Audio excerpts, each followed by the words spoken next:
Je suis aujourd'hui avec Marius de Fake Life. Bonjour Marius. Salut. Est-ce que tu peux m'expliquer un petit peu la genèse de l'association ? Alors l'association elle est née l'année dernière, plus exactement en avril-mai 2017 maintenant si je dis pas de bêtises.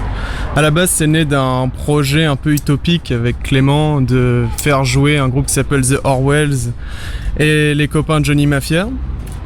Finalement on s'est rendu compte qu'on avait eu les yeux un peu plus gros que le ventre.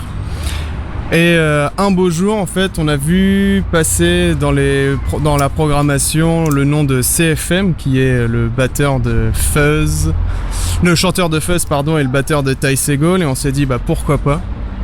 Et c'est à partir de là, en fait, que l'association est née. On s'est motivé à vouloir faire notre premier concert, puis le deuxième, puis le troisième, et puis voilà, et puis on a fait une saison entière à partir de ça. D'accord. Et comment s'est passée cette saison alors ? Alors cette saison elle s'est ponctuée avec avec exactement 36 concerts et pas loin de 80 groupes programmés. Et ça a été plutôt cool. Ça a été une année un peu d'expérience aussi, dans le sens où on a essayé de chercher notre rythme. Avec par exemple en septembre 4 concerts, puis en octobre pas loin de 6 ou 7 concerts je crois. Et on s'est rendu compte que à partir du moment où on en faisait trop, malheureusement ça suivait pas forcément derrière. Donc maintenant on a trouvé un peu notre rythme de croisière et puis on va se contenter d'en faire 2 ou 3 par mois. Donc vous lancez la nouvelle saison le 31 août. C'est ça, ouais, on lance la saison le 31 août au McDead's encore. Ce sera aussi le lancement de saison du Mac pour le coup. Et on a invité Tijuana Panthers, qui est un groupe américain qui fait partie des références du garage surf au même titre que Night Beats et beaucoup d'autres. Et pour le coup, on a invité en première partie les Los Scallywags, qui est un groupe australien qui sont très très potes avec toute la grande scène australienne du moment comme Violent Soho, Skeggs, Desert Death Race, Drunk Mums et plein d'autres. Oui, parce que Fake Life c'est plutôt orienté rock dans tous les cas. Ouais, c'est un peu notre fer de lance, le rock. C'est un peu bête de dire ça, mais c'est vraiment ça.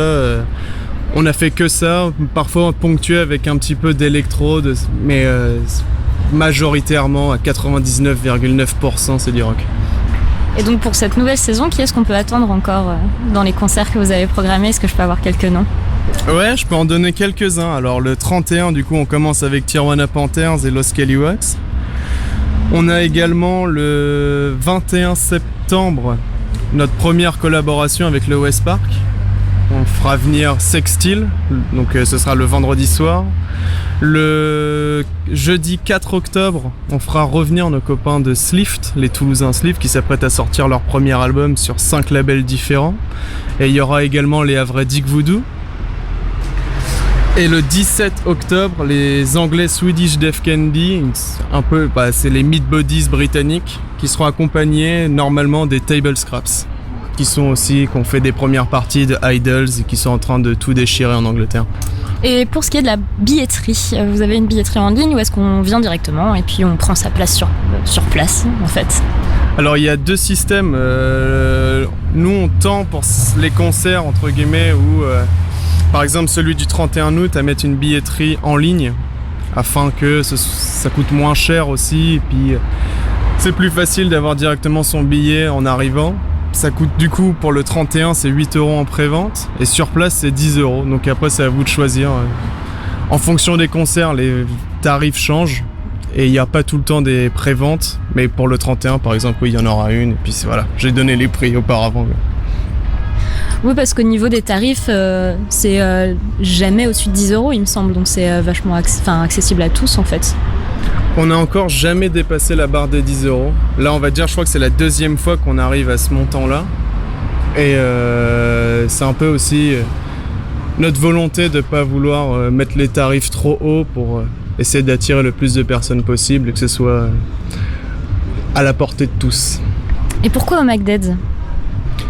Le Mac, parce que c'est aussi une scène qui est entre guillemets caractérisée rock aussi, au Havre, qui est facile d'accès, qui est en plein centre-ville et pour lequel on a tous une sorte d'affection. Clément par exemple y a joué nombre de fois avec ses groupes.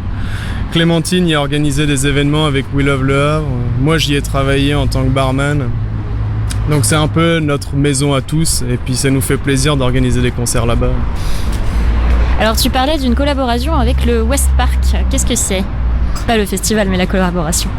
Alors du coup, on fera notre première collaboration avec le West Park le 21, donc c'est le vendredi. Et on a décidé, à la base, on devait faire ce concert-là au McDance, donc c'est le groupe américain 16. Et finalement, en fait, ce concert-là aura lieu lors du festival. Ce sera un concert qui sera labellisé Fake Live durant le festival. Donc pour nous, c'est un excellent moyen de communiquer sur l'association et de se mettre un petit peu en valeur. Et puis c'est aussi cool de faire une collaboration avec le festival à vrai. Et puis on espère que ça se passera bien et qu'il y en aura d'autres. Et pour ce qui est de la programmation, comment est-ce que vous choisissez les groupes que vous programmez ? Alors, la programmation, elle se fait en 2 temps. Moi, je vais m'occuper de tout ce qui est les têtes d'affiche, donc les groupes un peu internationaux. Et Clémentine vont s'occuper surtout des premières parties locales. Du moins, c'est comme ça qu'on procédait l'année dernière. Et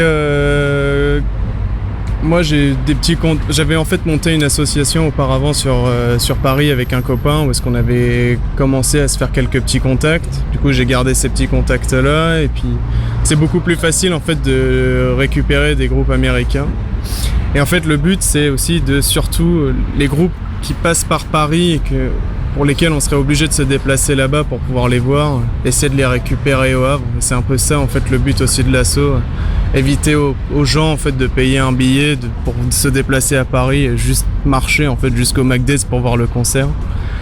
Et on marche surtout par coup de cœur, les groupes qu'on aime beaucoup et on espère à chaque fois que les gens vont suivre et qu'ils vont avoir le même coup de cœur que nous. Eh ben merci beaucoup Marius. Merci à toi, ciao.